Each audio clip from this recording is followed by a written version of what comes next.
Hi all. So today we're gonna do the second chapter of The Land of Open Graves, The Dangerous Ground. It's called The Dangerous Ground. Before going into that, I just want to say a quick word about the midterm. Some of you contacted me saying that they haven't been able to submit the midterm, and that's fine. It's just if you can submit it whenever you like actually. But important thing I want to say is that it's important that you complete the three assignments: the first assignment, the ethnographic exercise, the midterm, and the final paper. Because, and I will try to help you in every way that I can. But if the assignments are missing, it's hard for me to give you a point on that assignment. Yeah, I mean, it's impossible for me to give you. So I really encourage you to complete the assignments. That's very important for you to succeed the course. Yeah, and I know that many of you have been dealing with various things. Some of you work. I mean, most of you work, I think, and I do understand. So late submissions, it's totally fine. But where a problem can occur is no submissions. Okay, so and for Thursday I'm gonna send you guys two videos to watch, so we won't have anything to read. So if you want to take that time to write your midterms as well, you can. So in this chapter, The Dangerous Grounds, he is continuing to talk about prevention through deterrence, and he's saying that actually the language is is hiding the whole process. Yeah, so the language is kind of the whole language that the police boarders and officers are using.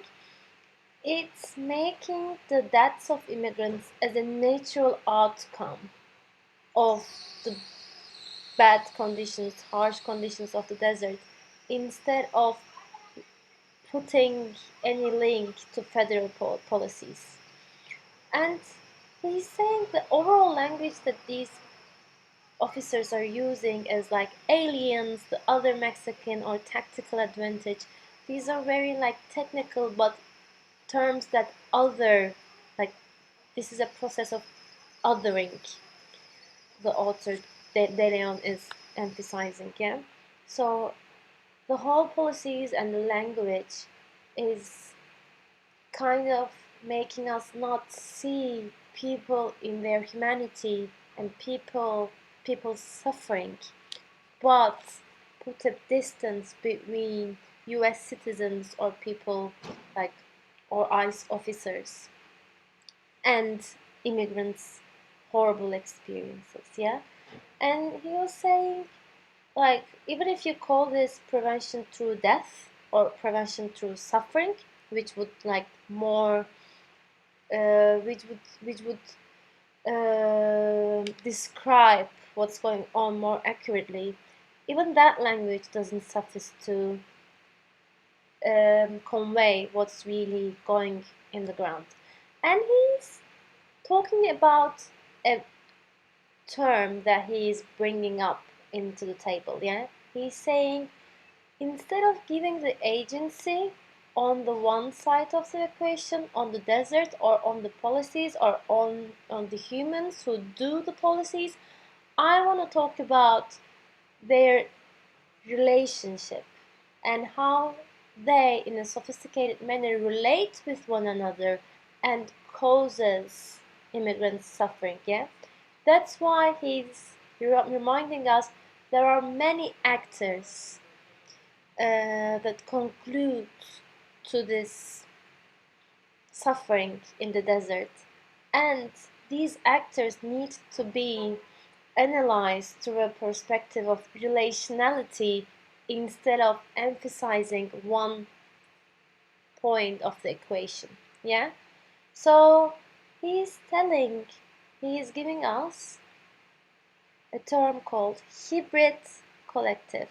Yeah, So on page 39, on the last paragraph, he says, "My attempt to eliminate the complexity and ambiguity of prevention through deterrence draws inspiration from Callan and Law's theory of the hybrid collective, which posits that agency is an emergent property created by the interaction of many heterogeneous components, known as actants, sources of action that may be human or non-human." Yeah.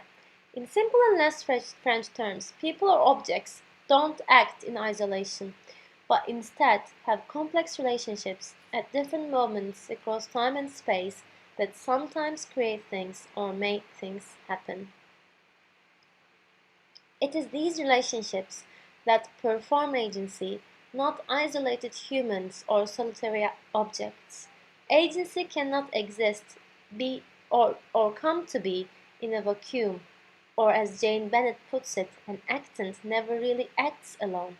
Its efficacy or agency will always depend on the collaboration, cooperation, or interactive interference of many bodies and forces. So, and on page 40, on the third paragraph, uh, he gives place Stanescu's point on hybrid collectivity, and he's saying that how people of course are important in terms of acting on or enforcing things, but they are not the only subjects, yeah, and they cannot be thought separately from the other, for example, non-human forces. And I think very good example of this is what we've been going through, like coronavirus, yeah? So the emergence of the virus, for example, cannot be thought independently from the human action, yeah? But it was an unintended consequences that the virus kind of took control over the situation. And when you tell the story from the point of per people, you tell a different story. And when you tell the story from the point of the virus, then you end up with a different story. And I think what De Leon is trying to do, he is trying to look at the relationality instead of focusing on different poles of the actors. And here he is talking about the balance of how to portray the actors contributing to this phenomenon. And on third paragraph, he says, to identify the significance of or contribution by non-humans to forms of action, we need to first do a few things. People have to be decentered in the agency equation. The hierarchy that places us above all others needed to be destroyed. And we must recognize that Homo sapiens are not always at the center of a particle universe of action. As Stanisky points out, we've been fooling ourselves for a long time about just how special we are. To believe in human exceptionalism requires a certain level of transcendental faith. It requires one to believe that we were set apart from the rest of the world rather than being subjected to the same evolutionary forces as all other living beings. This is not to say that we are not important or that's not often our fault that things in the world are the way they are. People are frequently the prime movers in major systems that extend beyond our species. For example, global warming. But we couldn't destroy our planet without factories, automobiles, greenhouse gases, fossil fuels, the sun, and other non-humans. All of us, humans, objects, minerals, environmental conditions, non-human animals, are inextricably and simultaneously connected in myriad ways. So it's also important to point, as he does, that people have become prime movers in major systems. Yeah, it is a reality that peoples are affecting the world in a way that other agents, other actants are not able to, or kind of people made them not able to affect the world as people are affecting it. But actually, what people are creating, like factories, automobiles, they also become an agent on their own, and they begin to influence, have effects on world. Yeah, fossil fuels, for example, or the way that um, the nature has been destroyed by humans. So, and he's giving an example, for example, to understand how this hybrid collectivity works. And I think this is similar to our example of chocolate bar, if you remember the beginning of the semester, yeah? Like he's saying in this example on page 41, on third line, try charting out the actions and experiences of those responsible for the hamburger you ordered for lunch yesterday. Does your chart include the perspective of the cow? What the view from the cattle pen look, feel and smell like? Did you imagine the person charged with delivering the capital bold shot that the cow said? So he's bringing many perspective, yeah? Like in our example of the chocolate bar, we were kind of trying to trace the economic processes of production, and how humans who were in producing, for example, the cacao in a very remote part of the world were affected by these processes of production, but how we never hear that part of the story, yeah? And with this hamburger example, he is kind of trying to pinpoint that a very simple thing in our lives, such as a hamburger, that we just don't even think, like pause and think when we eat it, it can be looked at, the history behind the hamburger can be looked at through various different perspectives, that we cannot end up looking at all these hybrid collectives because they are kind of infinite, yeah? But he says we can try to come up with a better perspective or a more accurate picture than, in our case, for example, from the perspective of the officers in border patrol, or from the perspective of the ones who establish federal policies about immigrants. Yeah, and that's what he's trying to do.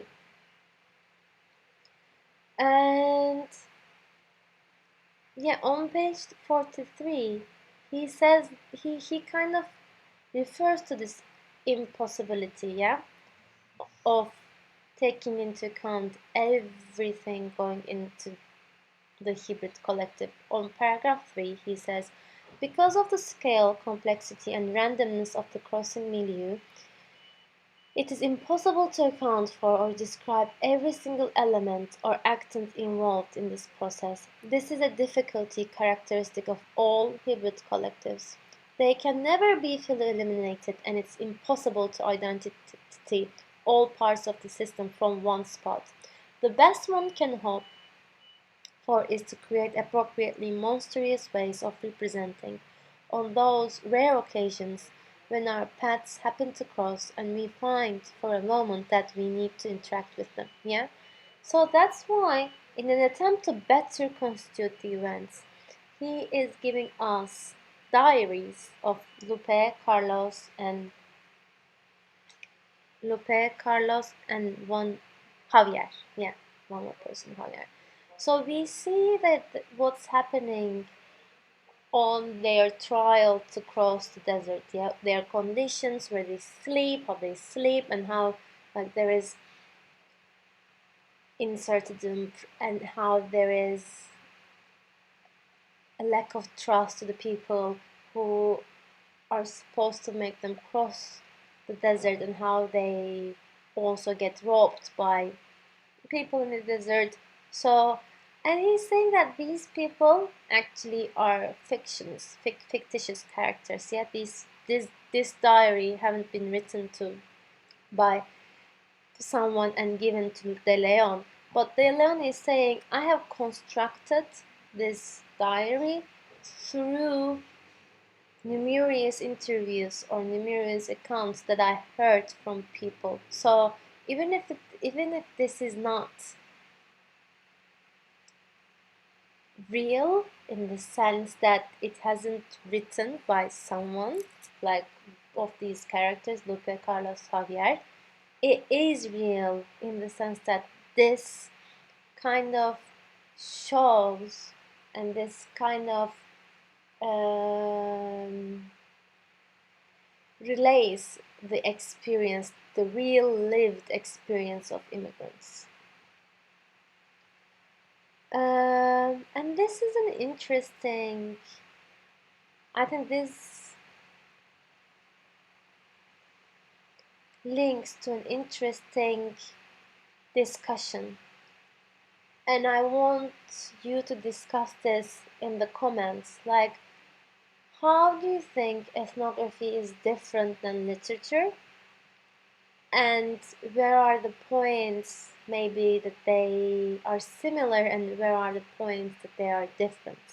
I just, before going into my own thinking of how literature and ethnography is similar and different, I just want to see what you think of this at this point that you have read, like you have read one ethnography and you have read a good amount of another ethnography and we've been talking about anthropology. Like, do you think anthropology is different than literature? Do you think it is similar to literature? And why so? And he is on page 61 on second paragraph. He says, it's not my intent to downplay the agency of non-humans in PTD, but quite the opposite. The Arizona desert, non-humans are major players without which the system of boundary enforcement could not exist. My point is rather that the Border Patrol has intentionally set the stage so that other actants can do most of the brutal work. Despite the claim by some that desert has become uncontrollable, even from the perspective of federal law enforcement, officers who find themselves at risk while patrolling this great expanse, I see this environment as the perfect silent partner in boundary control. So, what he's saying is that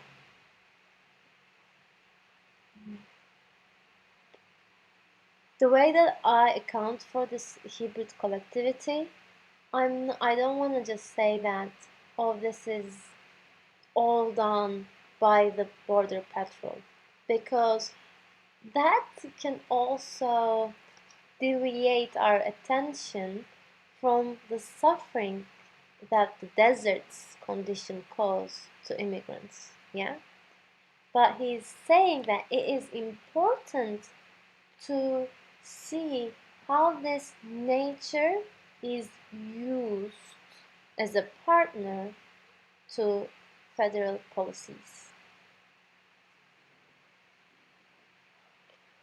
Yeah, I think that's all for today. And I will be shortly sending you information about the videos that we will watch for Thursday. And next week, we're going to continue with the book.